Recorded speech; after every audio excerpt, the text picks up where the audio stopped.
사명이라는 제목으로 함께 은혜를 나누고자 합니다.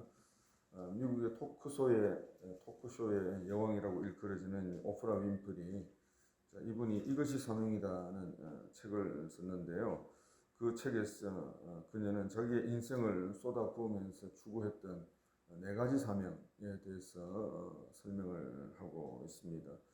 첫째로 남보다 더 많은 더 아픈 상처를 입으면서 그것을 고통이 아니라 사명으로 여겼다. 그러니까 상처를 사명으로 여겼다는 것입니다. 내가 이 상처받았으니까 다른 사람들은 이 상처를 극복할 수 있도록 돕기 위해서 하나님이 나에게 이 상처를 주셨다. 이렇게 생각했다는 거예요. 참으로 귀한 고백이 아닐 수 없습니다. 두 번째로 남보다 더 설레이는 꿈을 가지게 될 때에 그것을 망상으로 여기지 아니하고 사명으로 여겼다. 그러니까 남다른 꿈을 하나님이 주실 때에 그것을 사명으로 여겼다는 것입니다. 세 번째, 남보다 더 부담되는 일이 생길 때에 강요가 아니라 사명으로 여겼다. 남들은 그렇게 안 하는데 내가 특별히 뭔가 돕고 싶고 그렇게 섬기고 싶고 뭐 이런 생각이 들 때에 그것이 하나님 주신 사명이구나 그렇게 여겼다는 것입니다. 네 번째로, 남보다 더 많이 가졌을 때에 그것을 축복으로 여기지 아니하고 사명으로 여겼다.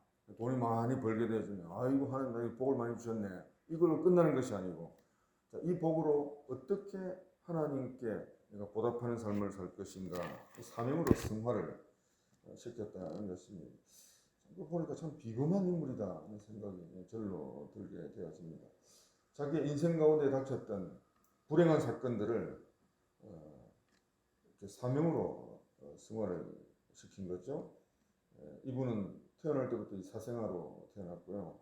어머니로부터 버림받았고 엄마가 못 키우니까 할머니가 대신 키웠습니다. 또 나중에 사촌 오빠한테 성폭행을 당했고 14살 때 미혼모가 되는 그런 어떤 불행의 연속의 인생의 여인이었습니다.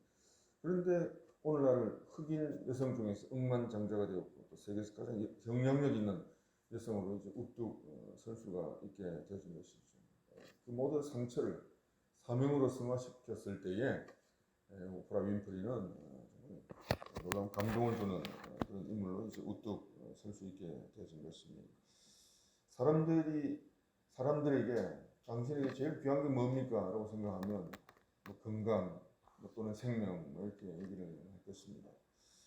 그런데 오늘 사도 바울은 모든 사람들이 공통적으로 가장 귀하다고 생각하는 그 생명이 끝장나면 다른 거 아무것도 없잖아요. 그런데 그 생명보다 더 귀중한 것이 있다, 이 얘기를 하고 있습니다. 이게 바로 사명이다, 이렇게 얘기를 하고 있잖아요. 24절의 말씀 보니까 내가 달려갈 길과 주 예수께 받은 사명 곧 하나님의 은혜의 복음을 증언한 일을 마치려 하면 나의 생명조차 조금 더 귀한 것으로 여기지 아니하노라. 여러분, 생명이 그냥 생명으로 존재하면 무슨 의미가 있겠습니까? 생명이 사명과 연결될 때에 그 생명은 존재하는 중요한 의미가 생기게 되는 거죠. 사도 바울이 깨달은 사명은 구체적으로 어떤 사명일까라고 할 때에 첫째로 복음 전하는 사명이다. 사명이 뭡니까? 은혜의 복음을 전파하는 것. 그게 내 사명이다.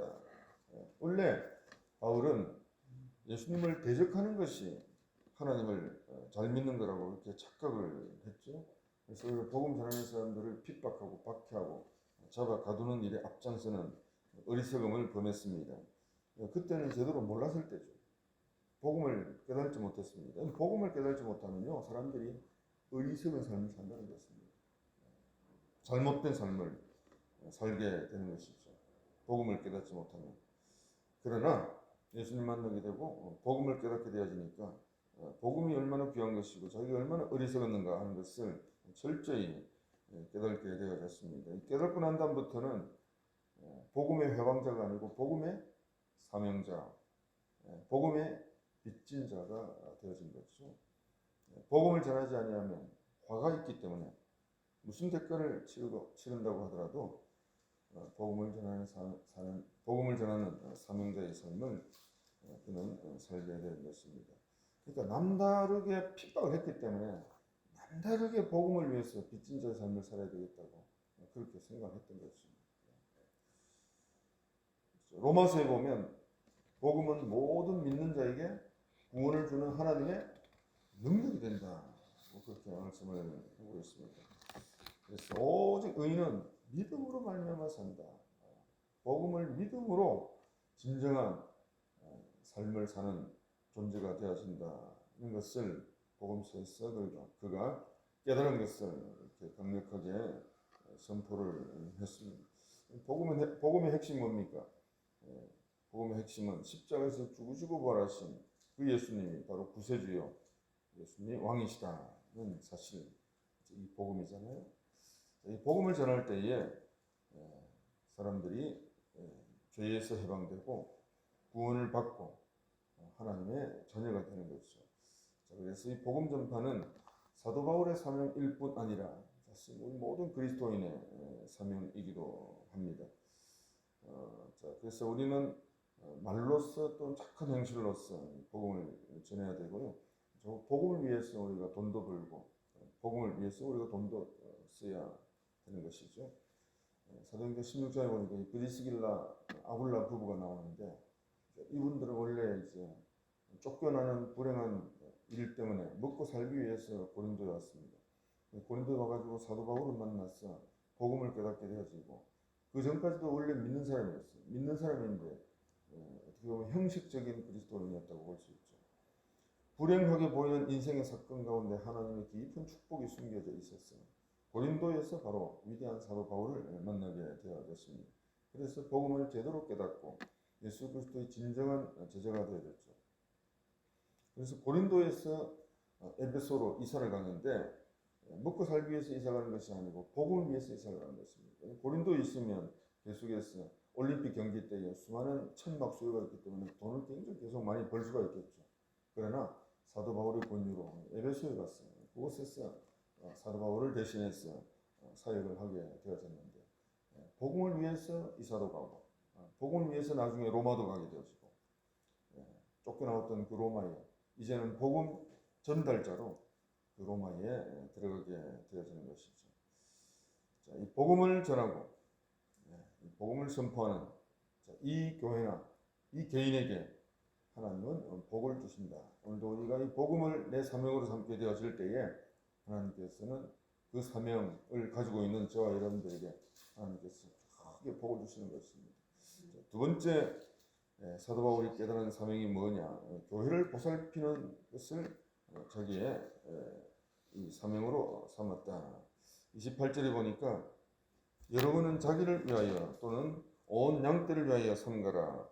성령이 그들 가운데 여러분을 감독자로 삼고 하나님이 자기 피로 사신 교회를 보살피게 하셨느니라. 여기서 삼간다는 말은 조금 번역이 오해의 소지가 있는데요. 삼간다는 말은 행동을 안 한다 이런 뜻이잖아요. 근데 이제 원래의 의미는 주의를 기울인다, 몰두한다 이런 뜻입니다. 그래서 교회를 위해서 양떼들에게 집중하고 관심을 기울인다. 사실 이런 뜻이에요. 그 밑에 교회를 보살피게 하셨다. 이 보살핀다. 이 보살핀다는 것은 의미가 좀 더 선명하게 드러나죠. 돌본다, 먹인다. 이런 의미가 속에 들어가 있는 것입니다.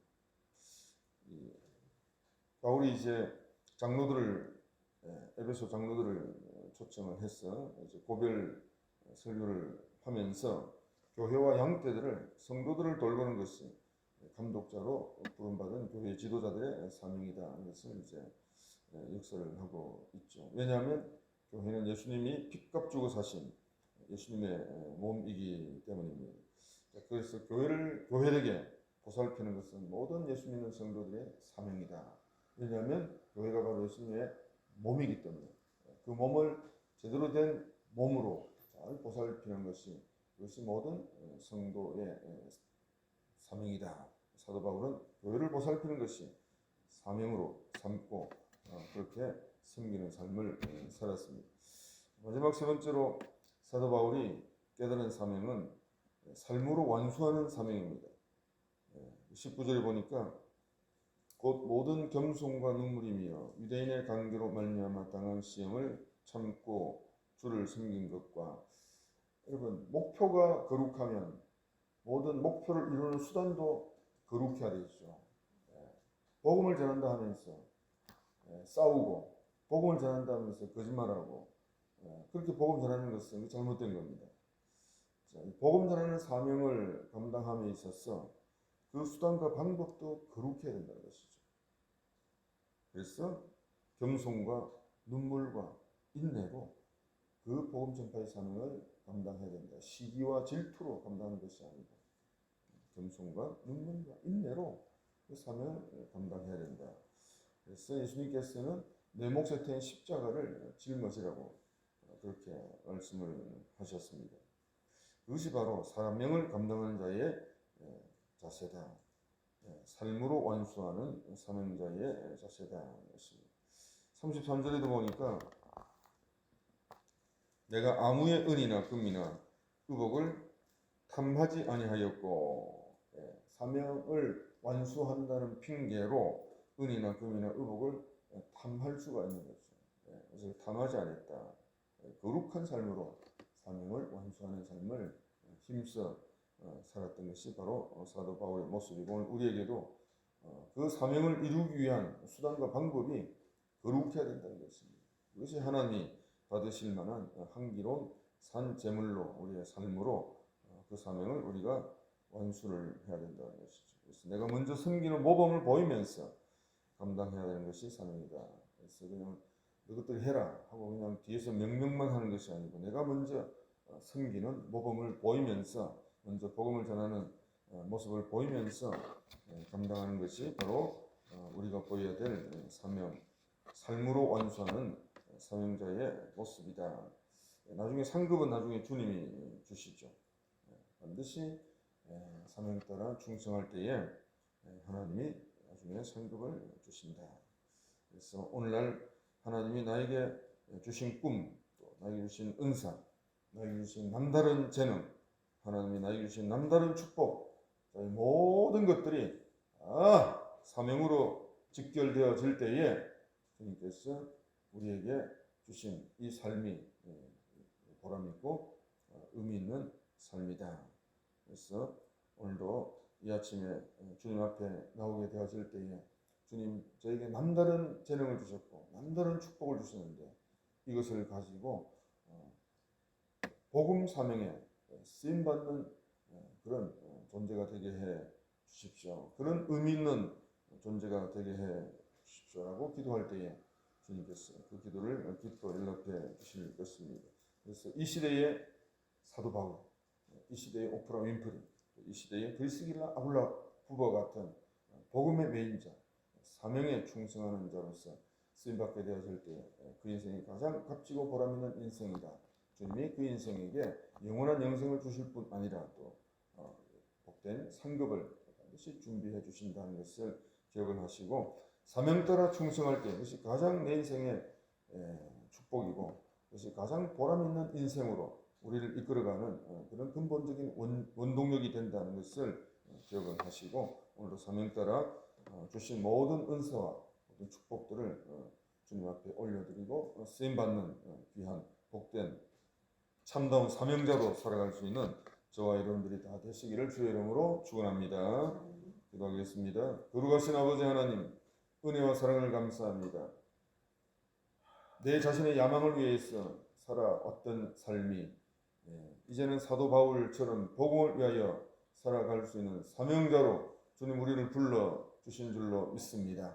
오늘도 우리의 모든 삶이 주님께 영광 올려드리는 삶이 되어지기를 원합니다. 그것이 가장 나 인생에게 축복이고 보람이고 가장 행복한 인생으로 이끌어가는 그런 삶이 되어지는 줄로 믿습니다. 오늘도 내 모든 삶을 통하여서 내 모든 재능을 통하여서 주님이 주신 나의 모든 축복을 통하여서 복음의 사명자로서의 삶을 힘써 살아갈 수 있도록 은혜를 베풀어 주시옵소서. 주님의 몸된 교회를 돌보며 주님의 몸된 교회가 더 주님 기뻐하시는 그런 아름다운 교회로 그렇게 세워져 가는데 사명자로 쓰임받는 우리의 남은 생에 되어질 수 있도록 은혜를 베풀어 주시고 우리의 모든 삶이 거룩한 삶으로 이 사명을 완수하는 그런 우리의 모든 삶이 되어질 수 있도록 복을 내려 주시옵소서. 이 시대의 진정한 사도 바울, 이 시대의 진정한 브리스길라 아굴라 같은 부부로서 주님 앞에 드려지고 쓰임받는 그런 복된 인생들이 다 되어질 수 있도록 이 시간에 주님께서 마음껏 성령으로 기름 부어 주시옵소서. 예수님의 이름으로 기도하옵나이다. 아멘.